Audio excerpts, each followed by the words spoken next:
Welcome to RCAM. I'm your host, Ryan, and thank you for tuning in today. So, I hope everybody is doing great. I hope you are all having a wonderful day and are ready for the weekend. So, today we are going to be discussing Disney's obvious hatred for white people. If that hasn't been apparent already, it's going to be crystal clear by the end of the stream that if you're white, Disney megalos you. They can't stand you. And they are hell bent on alienating what's left of their white fan base. So we'll discuss that. We will also discuss gay Legos and the gayest White House ever. Yes, all things we can be proud of.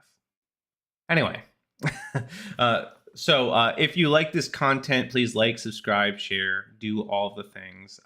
I would appreciate that. If you are watching this on Rumble, that's great.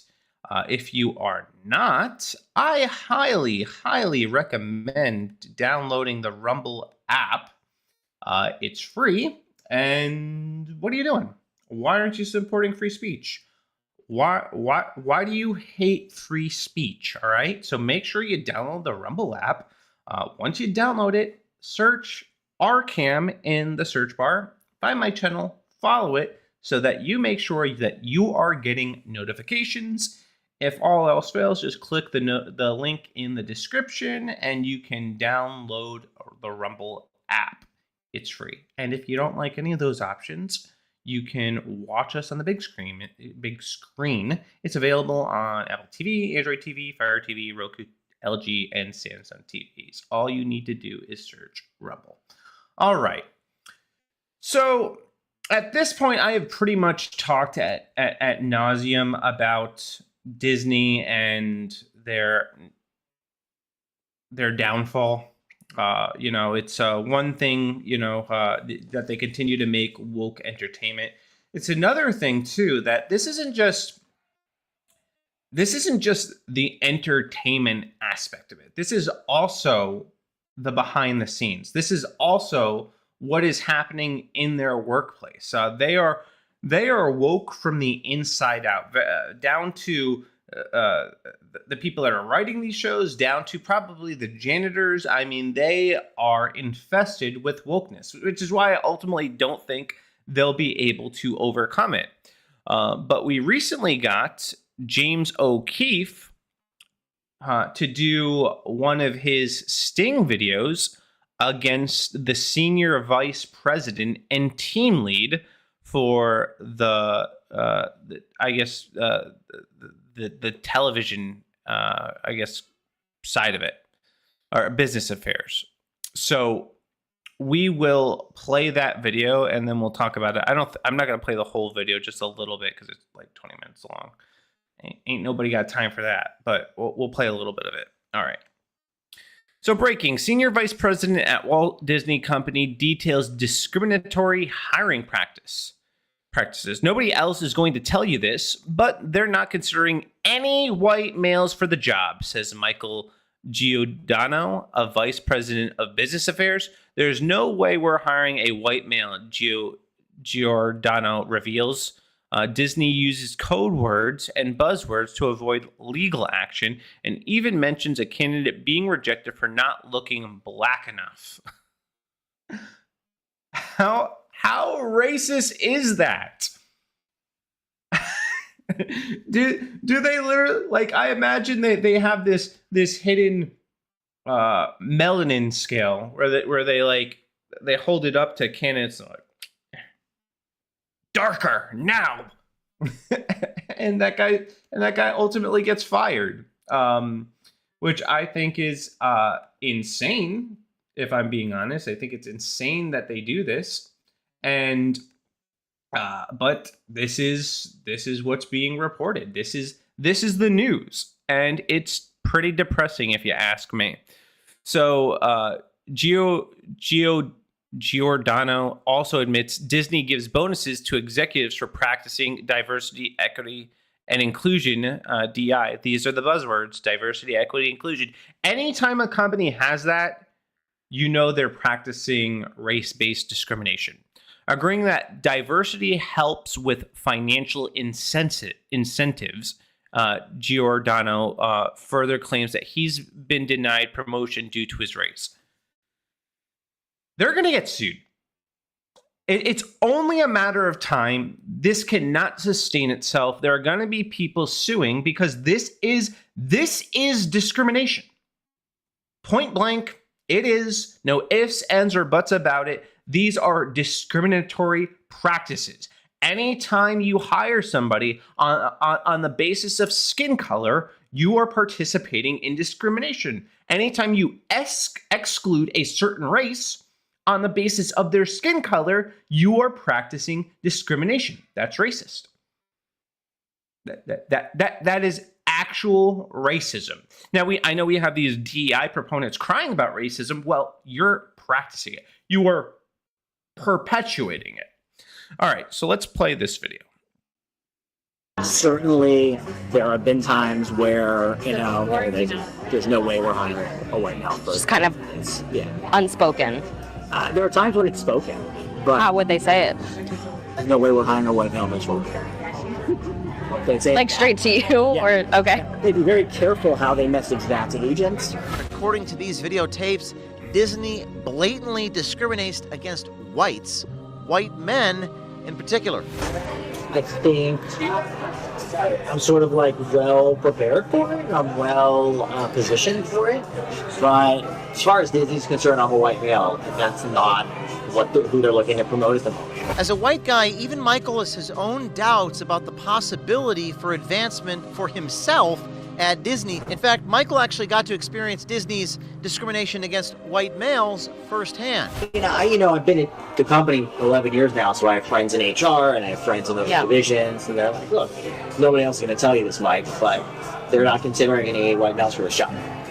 They're just not. That's not what they want. They even passed over a qualified half-black person for a promotion because they didn't look black enough. We wanted to hire somebody in the department a few years ago now who was half black, but didn't appear half black. And there was a creative executive who was like, we're not, that's not what's wrong. They wanted somebody in meetings who would appear a certain way, and he wasn't gonna bring that to the meeting. I mean, it kind of feels like we're, at some point there's going to be a lawsuit. That's kind of how it feels, just because of, And that... because it's illegal. That's why there's going to be a lawsuit, because what they're doing is illegal. I don't know how there's not more lawsuits, if I'm being honest. And this would sound crazy to me if I didn't see this type of stuff myself. There's a company that I worked for that basically had stated publicly that they would only give contracts to women-owned businesses or veteran-owned businesses. That's the only people they would consider for contracts. So I thought, that's weird. That sounds a little like discrimination to me. I don't know. Call me nuts, but that sounds discriminatory. I once worked at a place where they were concerned about the optics of having a certain amount of white people in the office, and I thought that's weird. One of those things that I never think about when I'm walking into a room is, there's too many blacks in this room. We need whites in it, or vice versa. There's too many white people. We need some more black people. Or there's too many Spanish people. We need some whites and blacks and throw some Asians in there. I'm not thinking about that because I'm actually not racist. I don't care if I walk into a room and everybody happens to be white. I don't care if I walk into a room and everybody happen to be black. I don't care about those things because they're not important to me. I'm not looking at people's skin color to discern their character. All right. I'm primarily concerned with character, not skin color. If I'm being honest with you, I think concerning yourself with skin color is probably one of the most dense and stupid things that you could do. It's the dumbest form of hatred. So yeah, it's crazy to me that they're so brazen about this. It's crazy to me that nothing has been done sooner. And it's also, I guess, not that crazy to me when you see videos like the one that I'm about to show you. So we've been talking a lot about the lead actress of the Acolyte, Amanda Stenberg, but she ended up putting out a song to hit back against all those people that hated the recent Star Wars episode. She released this on Juneteenth.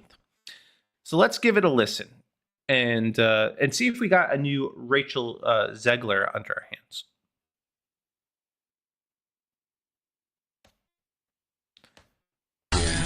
And now you're listening, I'm gonna tell you something fascinating. They spin and woke, bastardize it and appropriate it. Let's drop a claw, woke or something with creative. Speak truth to power, keep an eye out for you silly racists. And now they use it to describe anything they didn't, but remember when Gambino put it in the zeitgeist? It was all about the people recognizing bigotry, the power of community, not fodder for your clickbait. Speaking of which, journalism looking at you. Did you forget it's your job to provide the truth? Spreading divisiveness, mining the metrics and data. Seem you gave up all your ethics for money and views. And I can tell that the people are tired and the kids don't trust anything that they do. We can learn something from their discernment. The future's coming and it's always the youth. One, besides the actual content of that was just an objectively bad video. It wasn't good at all. It wasn't catchy. It wasn't. It was weird, honestly. But you know, the fact that you hate the new Star Wars is not because it sucks, not because the writing is gay and lame. No, it is because you are a racist. Forget the fact that they murdered the franchise. Forget the fact that they use gay, lesbian witches to force conceive a child. Forget all of that. Nope, it's because you're racist. Yep, you are racist, as always. That is their trump card. Anytime you say anything that they disagree with, racist. And it's just so weak at this point. It's just something that is just laughable to me. This racist claim that anytime you disagree with something or anytime you express discontent, they don't have enough introspection to realize, maybe we just suck at writing. You know, maybe people are tired of people ramming wokeness down our throats. Maybe they actually want quality writing and quality characters. And this is one complaint that I actually get really frustrated with, because they will call us racist because we don't like the new Star Wars movie. But, well, that's not true. You know, like I don't care if there's black leads in something. Nobody cares about this. I grew up in a generation that loved Blade. We loved him. We thought he was awesome. Wesley Snipes was the GOAT. We also loved Will Smith. I still love Will Smith. I'll go watch his movies because we didn't actually care about race. What we care about are diversity, equity, and inclusion quotas. What we care about is piss poor writing. What we care about is more of this girl boss nonsense. That's another thing too. We don't care that there are female characters in roles. What we care about is that the entirety of the role is about them being female. See, they used to write strong female characters where their identity as being a female wasn't central to the story. It was cool, but that's not what they were marketing as. I remember watching Kill Bill. Sick. Uma Thurman slicing people. It was sick. Wow. Underworld with Kate Beckinsale. Awesome. Tomb Raider. Awesome. You know, we had these female action heroes that people genuinely enjoyed watching, and nobody talked about that. I didn't hear anybody ever complaining they have a female for that role. I'm not watching this movie because there's a woman in it. Like, nobody did that because they weren't trying to ram it down our throats, and that wasn't the point of the stories, is that they were female. They just happened to be female in these action roles, and it was fine. Nobody had an issue with it. But now it seems like that's a core component of what they're trying to implement, and people are tired of it. You know, more on Star Wars too, because they had to do it. So this is now like the sign that they've gone from gay witches to now they're doing the pronouns. So let's watch this. What's that? What's puzzle? Is he or they with us? What's that? They can't help themselves. They really can't. they have to insert wokeness at every time. Oh, I just saw Cly right. Are you on X? I am on X. I don't know if this is working on X. Should be. Yeah, it's working. We're good. So anyway, it's obnoxious, and they won't stop. They won't stop until they have ruined it all. and I think they're going to. I think I did just see an article about the CEO really concerned that Disney is hemorrhaging money, and he should be. He should be concerned that they're hemorrhaging money because it's going to cost them everything. And people are getting sick of it. And Star Wars being rated, I think it's like 14% now. Yeah, it's the message should be loud and clear. But instead of taking that criticism and changing things, they're just going to call you racist instead. All right. Actually, before that, can I just play a video that this doesn't really have anything to do with anything. I just thought it was really funny, and because I saw it, you guys have to enjoy it too.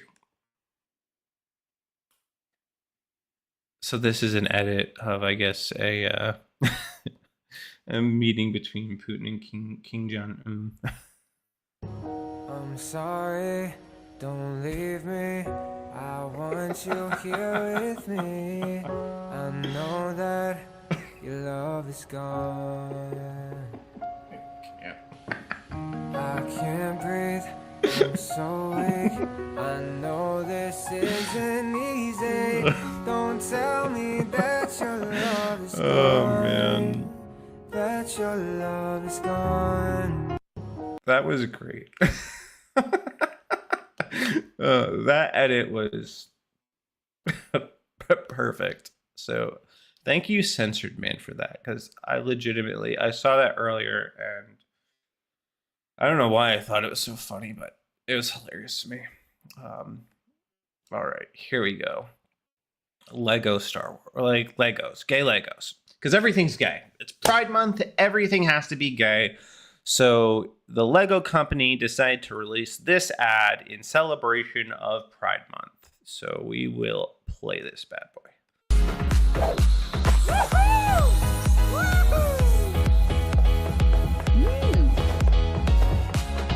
Is that supposed to be like a drag Lego back there? Drag Legos?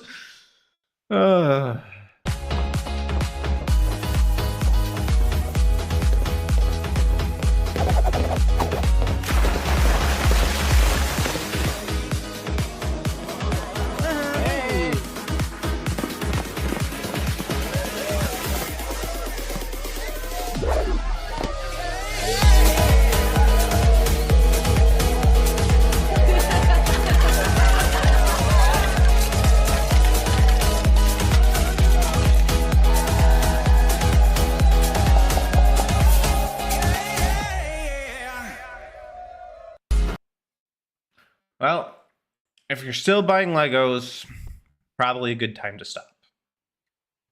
I don't get these companies, man.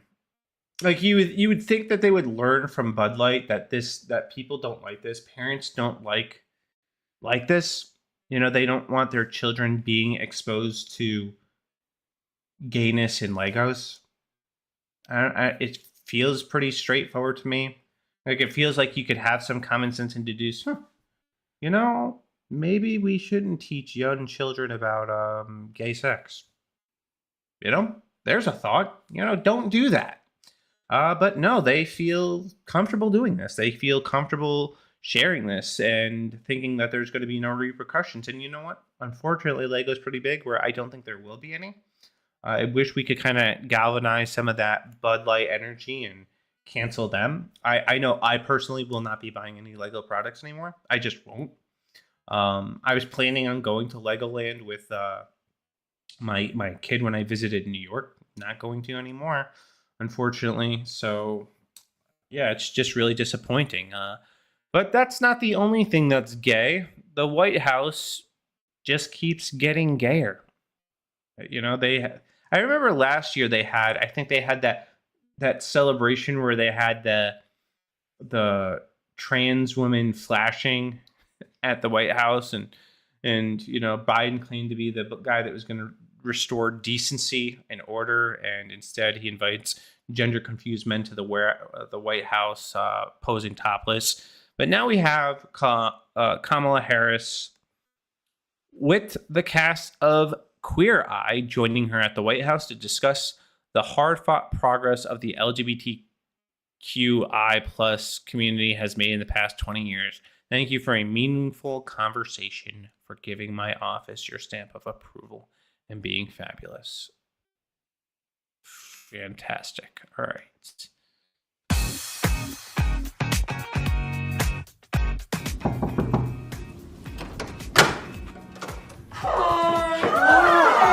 We talk on it. Yes.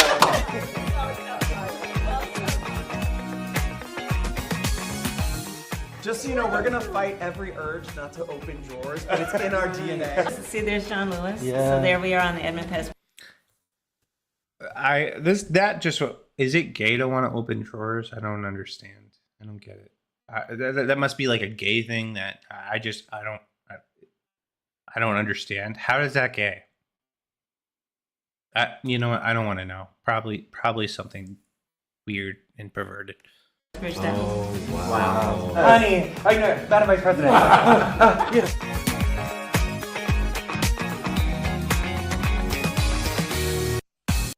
Decency and order restored to the White House.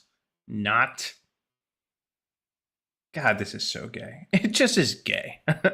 Gay as hell. I cannot wait to get a non-gay president in there. But unfortunately, and this is the disappointing truth that not a lot of people want to acknowledge about Donald Trump, he wants the homo vote. He does. You know, and one thing that is permanently etched into my mind is him embracing the LGBT flag on stage. Burned into my mind. I cannot unsee it.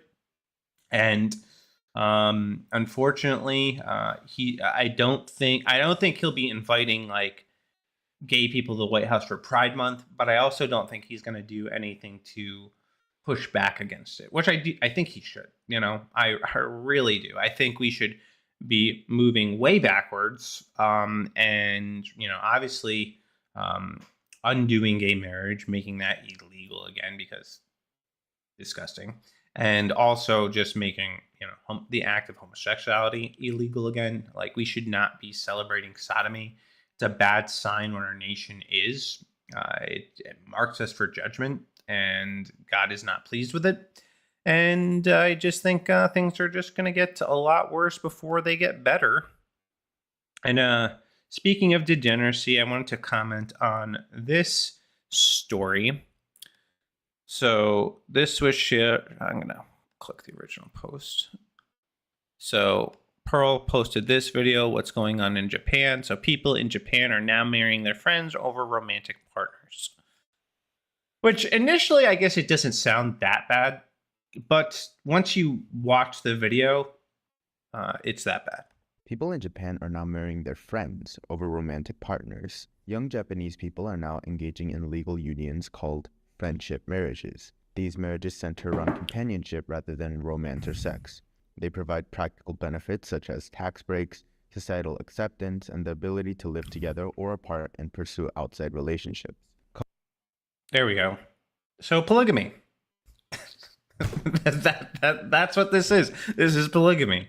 Couples will openly discuss living arrangements, finances, and even fridge space before tying the knot to ensure compatibility. Japan's first friendship marriage agency, called Colorus, has facilitated around 500 marriages since 2015, with some even raising children. The agency reports around 1.24 million people are possible candidates for such an arrangement. The average participant is 32.5 years old, well-educated, and financially stable. Around 70% of friendship marriages aim to have children. I'm so confused. Are they having children together? Are each individual person going out and adopting kids and then them raising them together, and they each have, I don't, are they having kids with the other relationship that they're in? I don't understand. I don't get it. It doesn't make any sense to me. So that's confusing. But it sounds like polygamy light, if anything, but still polygamy. So that's pretty degenerate and pretty sad. It's pretty sad too that these people just can't get into a regular relationship. This is one of the things about modern dating that is just kind of weird to me, you know. And granted, I'll own this. I've not dated since 2009. It's been a long time, all right, you know. And the last person I dated, I ended up marrying. So you know, I've been in a relationship about 15 years and married for 10 years. And I just, you know, but back then, it wasn't that hard to date people. You know, you could meet people.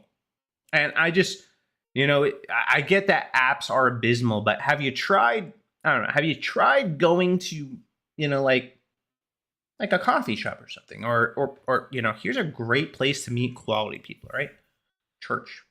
One, your soul gets saved. Super important. Probably the most important decision you'll ever make in your life. And two, you'll likely find a good moral human being there. I'm not saying it's perfect, but certainly better than Tinder dates, you know, certainly better than these dating websites, you know.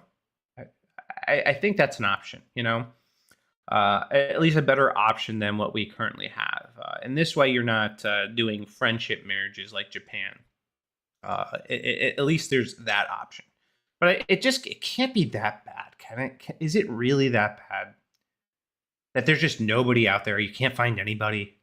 It just seems hard to believe for me that there's no quality people out there at all, that there's no compatibility at all. Maybe you do need to lower your expectations. I'm not saying in terms of character, but maybe looks. Maybe you're being a little bit too picky. Maybe you gotta calm down a little bit. Maybe they don't have to be check every single box. You know, if they check, you know, have like, you know, some non-negotiables and some that you're just willing to, that's not going to be the end of the world if they don't check off that box.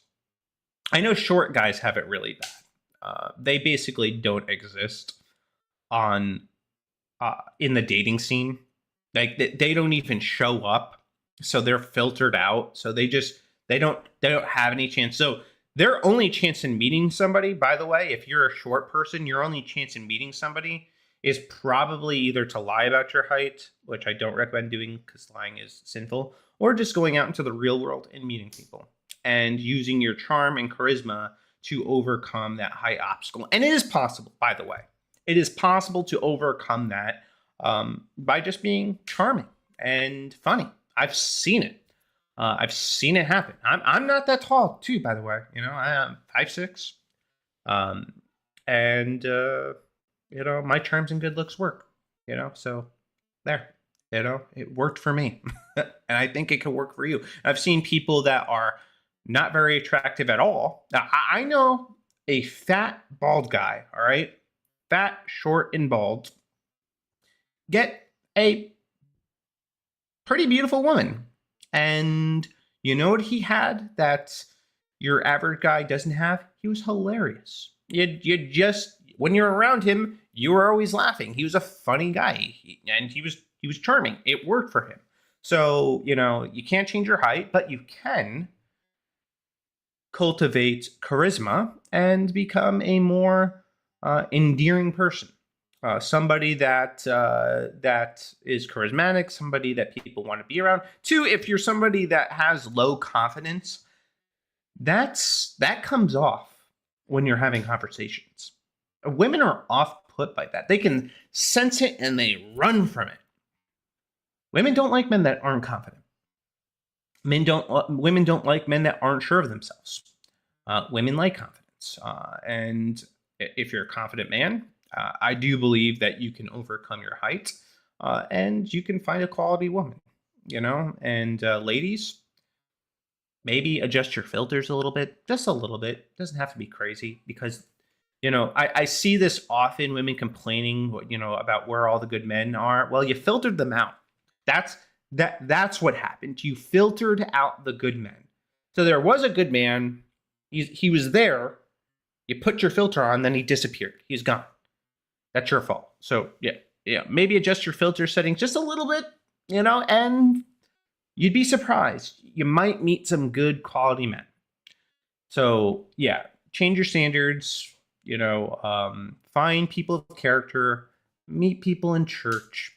I'm going to say it's probably your best bet, because your soul also gets saved in the process. So win-win. You learn more Bible. You meet a good woman. Oh, also, if you're young, all right. So here's my recommendation. The Christian University, fantastic place to meet a quality woman. It just is. I went to a Christian university. I know a lot of people that met their wives there. They're still happily married. It was a success. So the ring by spring was real. Many people met their soulmates. So you can do it too. So probably, though, if you're you got to be young to do that, or you just look like a creepy weirdo. All right. So let's talk about coffee. My coffee just shipped. I thought it had been shipped. No, it just got shipped, so I'm waiting a little bit. But I am excited, though, for its arrival, so that I can say goodbye to Starbucks and hello to 1775 Coffee.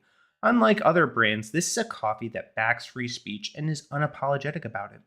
Visit 1775coffee.com, use promo code STUDIO40 to get 40% off any coffee subscription. The coffee comes in medium and dark roast. It also comes in peaberry, which is similar to Kona coffee. In other words, this stuff is premium. I don't know anything about Kona coffee, just being real with you guys, but I am excited to try this stuff when it comes in. All right. Moving on to the next story. New York Governor Kathy Hochul signs bill targeting addictive social media platforms. Our kids are in distress. All right, let's read here. All right, New York Governor Kathy Hochul on Thursday signed a bill into law targeting addictive social media feeds for children and teens, saying ahead of the bill's signing that our kids are in distress. Yes. This is very actually surprising coming from the Democrats, so I suspect that there's something nefarious, something afoot here. They're not living carefree lives because they are being held captive to powerful forces outside of their own control. Algorithms that are intentionally addictive, intended to pull them in and keep their attention, Hochul told CBS News in an exclusive interview ahead of the bill signing.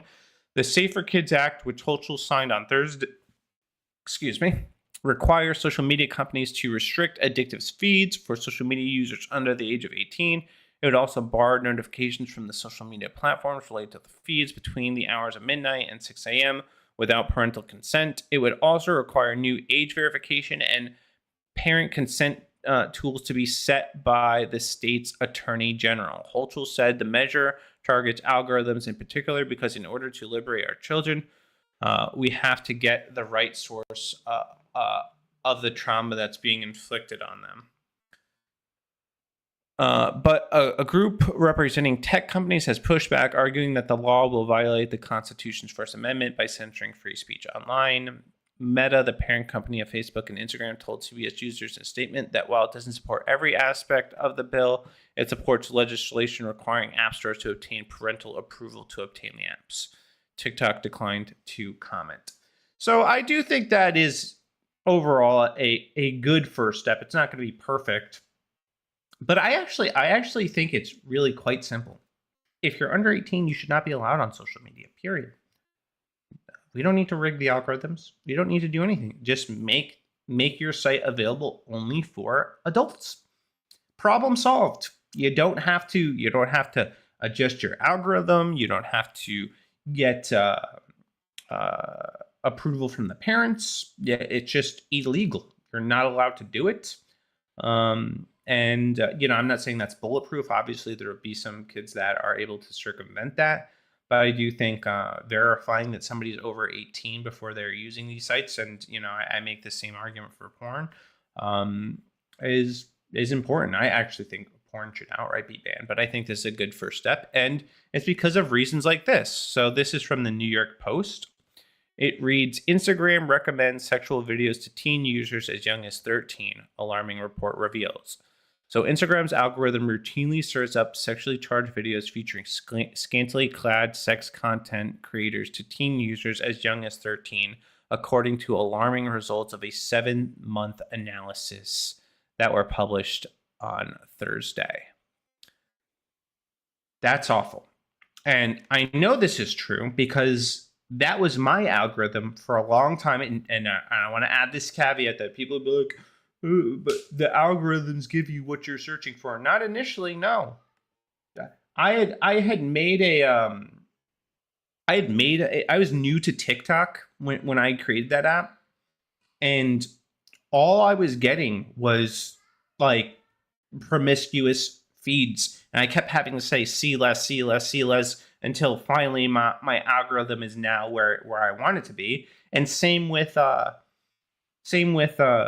Instagram. Now, what I do think they should do, what I think would be great, is if companies let us set our own algorithms and let us set our own filters. Like, I should be able to go on Instagram and filter out any inappropriate material. Like, any scantily clad women should never appear in my feed. And I should be able to have the option to set those filters, because I actually think those are good filters. Same thing on X. Any lewd content, any graphic or violent content, I should be able to, by default, censor it. Because unfortunately, you scroll in X, you scroll in the feed, and suddenly you're exposed to hardcore porn, and that is not okay. So now I know that Musk has talked about working on giving creators tools to do just that, but I haven't seen anything yet. So we will see. But I do think that they do need to ultimately change that. All right, I think we got a couple more stories here, and I think we'll be good. All right, so I commented on this earlier, but I wanted to play this. All right. Men are like, we want a traditional woman. We want a woman at home, taking care of me, taking care of the kids, cooking, cleaning, doing all this.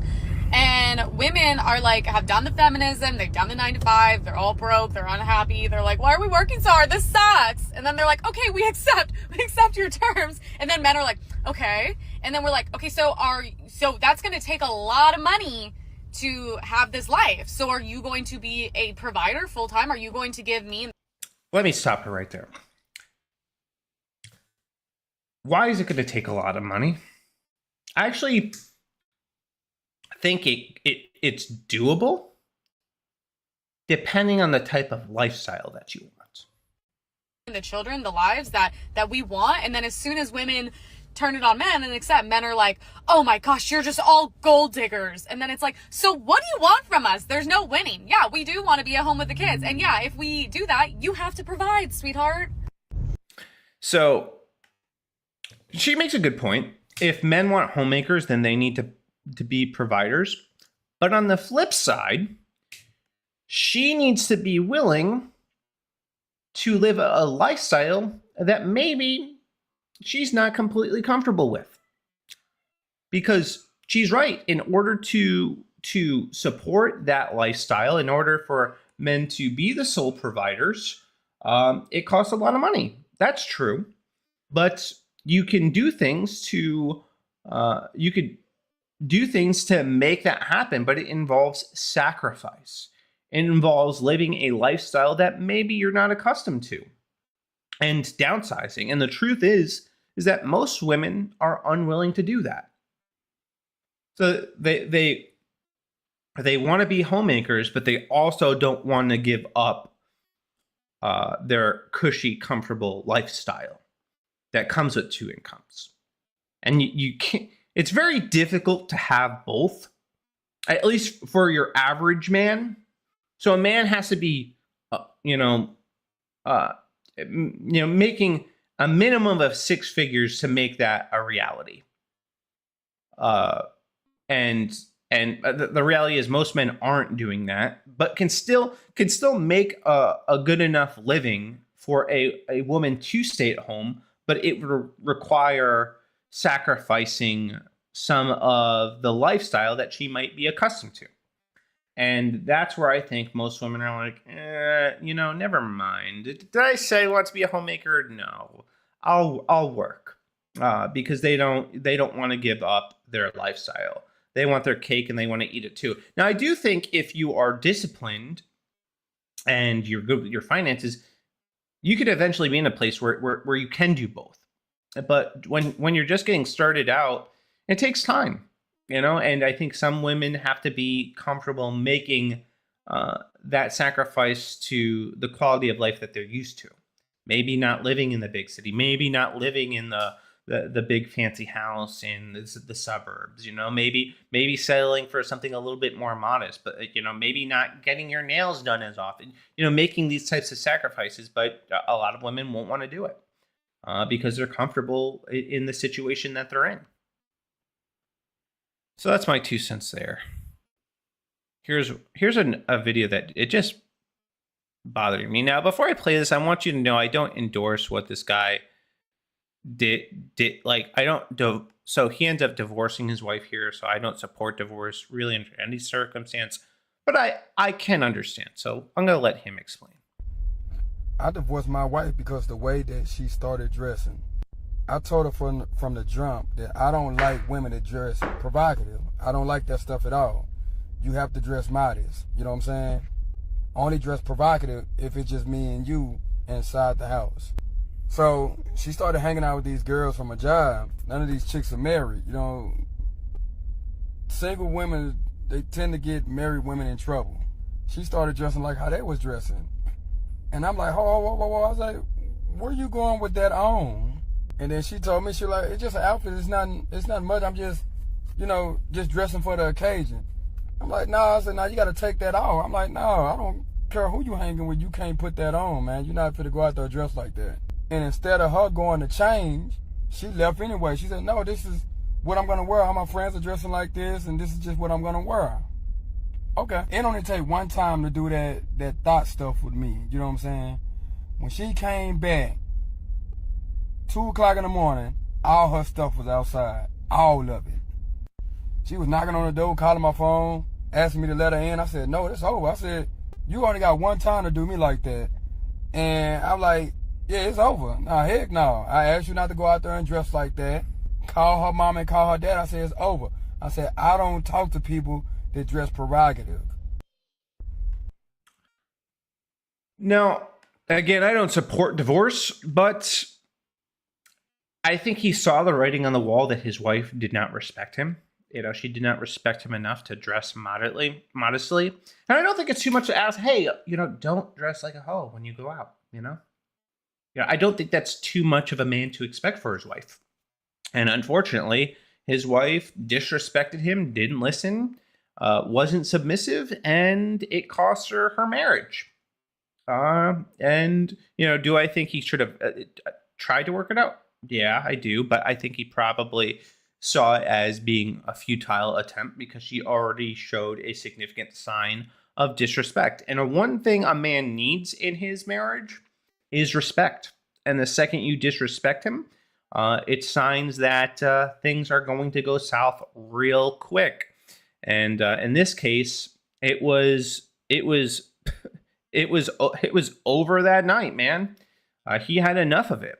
And, you know, I don't think when it comes to the topic of modesty, I don't understand why some women are willing to die in this. Like, what is the big deal? Just put on some clothes. Jesus Christ, man.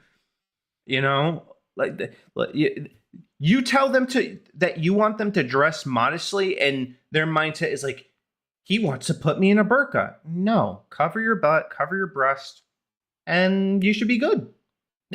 It's really that simple. You don't have to do a lot. But feminism, man, has poisoned these women that it's okay to walk around like you're half naked, and it's not.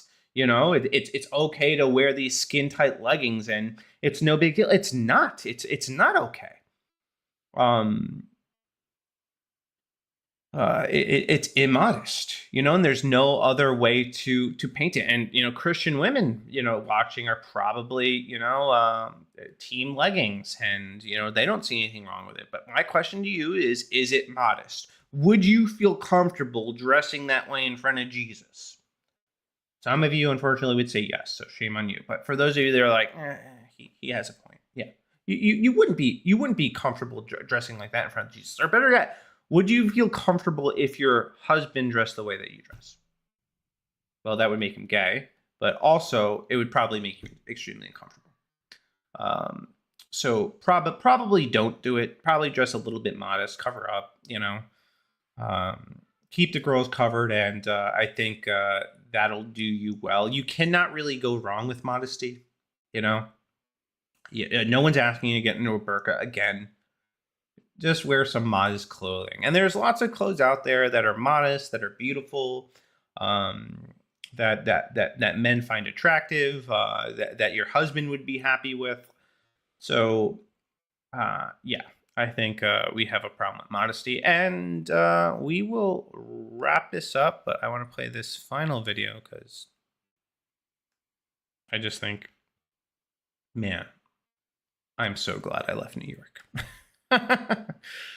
After purchasing a tiny apartment in New York, with dimensions barely larger than a coffin, couldn't even fit a coffin inside, and had to tiptoe around. Desperate, he decided on a daring renovation. He installed a bay window, crafted from galvanized square pipes, which can be pushed and pulled out, providing a comfortable bed, and even accommodating his girlfriend when she visits. When not in use, it takes up minimal space. In the corner, a wardrobe stores everyday clothes below. Several wooden boards serve as a desk, with drawers underneath to store clothing items. A customized cushioned seat completes workspace, doubling as a bulletproof barrier when folded up. Remembering to install sockets and switches near the bed. Next, a hidden water tank is embedded in the adjacent wall, with a wall-mounted toilet providing a luxurious experience. That's luxury, ladies and gentlemen. I feel like I'm in a coffin watching that. How is that comfortable? And this isn't even the worst of it, all right? Finally, a countertop houses an induction cooker catering to daily meals. A mirror cabinet is installed.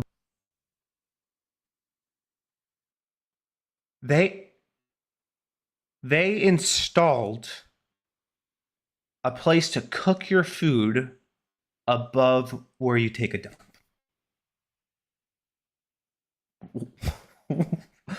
What? What? That's disgusting.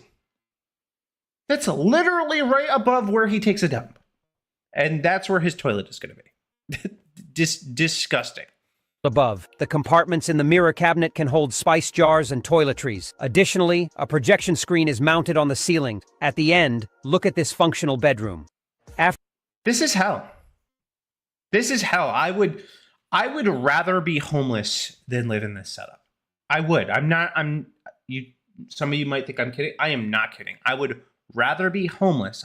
I would rather live in Central Park in the woods and hunt my own food than do this. This is crazy. I could build a higher quality shelter in the woods than these accommodations, and one where my bathroom wouldn't also be where I cook. My closet, my actual closet in my house, is bigger than this area. I have a bigger closet than this person has an apartment. That's my daughter has a bigger closet than this guy has an apartment. I don't get what the appeal is. Why do people want to live in the city so bad that they would be willing to live like this? I would rather live out of a van than live like this. Here, all right, here, I'm going to save you some money, all right? If you want to live in the city, you for some reason you want to live in a dystopian hellscape, here's how you do it without having to do this, all right? Buy a van, all right? Buy a van, convert it so you can sleep there. You could, maybe install some makeshift drawers, stuff like that. But buy a van, and then get a gym membership. It's like Planet Fitness or some other gym. Shower there. Change there. Do your thing there. Get your workout in, and problem solved. You can live more luxurious than you can live here, and you're not going to the bathroom where you eat. And, rent is probably going to be cheaper because it's probably like $3,000 a month. Crazy what people would be willing to do to live in the city. And it sucks. Like, the city is not that great. It just isn't. I don't know why it's hyped up so much. It's not that it's cool. It's cool to visit, but to live there, I don't get it. I don't understand it. It literally makes no sense to me. I would rather commute 2 hours to the city than do this. You can live upstate for a little bit cheaper. You can take the train in. You don't have to live this way. Yeah, so that just seems like a nightmare to me. All around nightmare. Wouldn't want to do it. I wouldn't wish that on my worst enemy. So yeah, I'm not digging it at all. Anyway, I think that's gonna do it for me tonight. We covered some significant ground. If you like this content, please like, subscribe, comment. I want to hear from you. And I stream Tuesday through Friday every week at 8 o'clock. We talk about cultural issues, and if you have any recommendations of things that you'd want me to cover, let me know, and I'll cover it. I appreciate you guys. I hope you have a blessed evening. Deuces.